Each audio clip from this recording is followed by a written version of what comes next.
ఈ పరిహారం వాళ్ళే చేసుకోవాలి, 7 పుణ్యాలను వాళ్ళే అనుభవిస్తారు. ఒకసారి ఏమైందంటే వేదవ్యాసుడు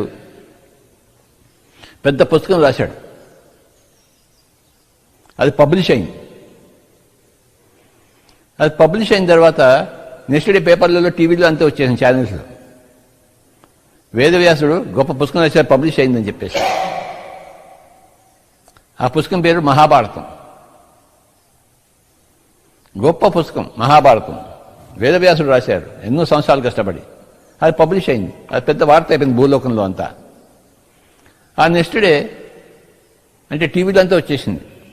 నెక్స్ట్ డే వేదవ్యాసుల వారు పొద్దున్నే లేచి వాకింగ్ వస్తున్నారు. వేదవ్యాసుల వారు వాకింగ్ వస్తుంటే పొద్దున్నే ఒక చాకలివాడు ఎదురయ్యాడు. ఎదురయ్యి స్వామీజీ నమస్కారం అన్నాడు. నమస్కారం నాయనా అన్నాడు. నిన్న టీవీలో చూశాను స్వామీజీ, పిరమిడ్ మెడిటేషన్ ఛానల్లో టీవీలో చూశాను, మీరు పెద్ద పుస్తకం రాశారంట. అంత పెద్ద పుస్తకం మీరు ఏది రాశాడు స్వామి? వీడికి సంస్కృతం రాదు కదా చాకలాడు. అంత పెద్ద పుస్తకం మీరు ఏమేమో రాసుంటాడు, నాకు అది చెప్పండి స్వామీజీ అంటాడు.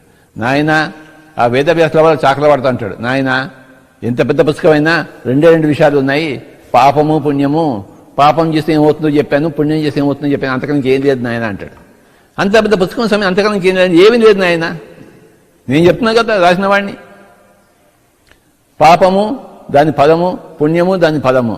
పాపం అంటే పర అపకారము, పుణ్యం అంటే పర ఉపకారము. పర అపకారానికి దాని ఫలం వస్తుంది నరకము, పర ఉపకారానికి దాని ఫలం వస్తుంది స్వర్గము. మొత్తం పుస్తకం అంతా అంతే నాయన అంటాడు. అంతేనా స్వామీజీ